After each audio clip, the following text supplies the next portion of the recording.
ওকে নিজের ভাই বলবো? তুমি আবার তুমি আমাকে জোশে নিয়ে আসছো। তুমি কি বইয়ে লেখো নি? ऐसा इल्म ज़ैद अमर बकर हर सभी मजनून बल्कि जमीय हैवानात वो बहाइन को हासिल है। नबीर मतन ज्ञान यानी थर्ड पर्सन की আছে নবীর মতো জ্ঞান हर सभी मजनून बच्चा কেউ আছে পাগল কেউ আছে জীব জন্তু পশু পাখি কেউ আছে নাউজুবিল্লাহ। ये बोलने वाला नबीर आशिक হবে? জি না। আরে বলো না আশিক হবে? না না, কখনো না।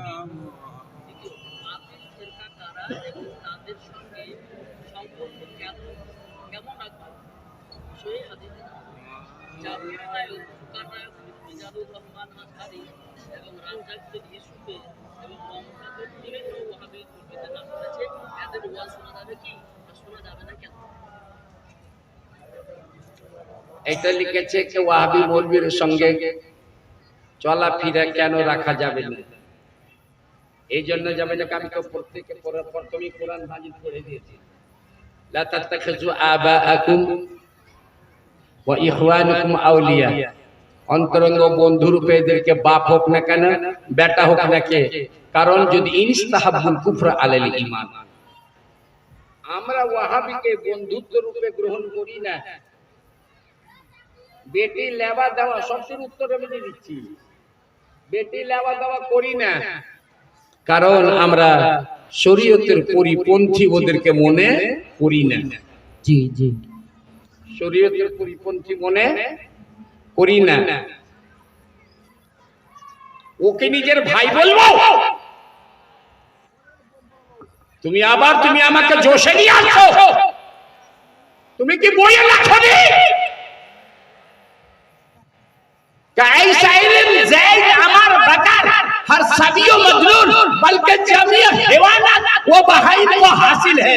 नबीर मतन ज्ञान यानी थर्ड पर्सन की আছে নবীর মতো জ্ঞান हर सभी मजनून बच्चा কেউ আছে পাগল কেউ আছে জীব জন্তু পশু পাখি কেউ আছে নাউজুবিল্লাহ। ये बोलने वाला नबीर आशिक হবে? জি না। আরে বলো না আশিক হবে? না না, কখনো না। প্রশ্নগুলো জোরে জোরে বলিয়ে।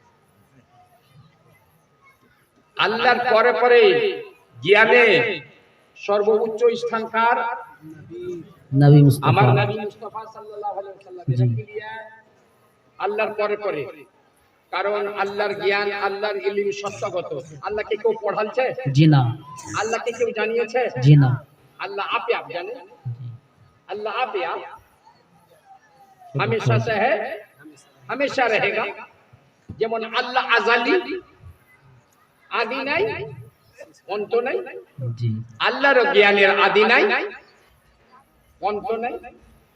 যেমন আল্লাহ ওয়ানাদি অনন্ত, আল্লাহর ইলম ওয়ানাদি অনন্ত। অনন্ত।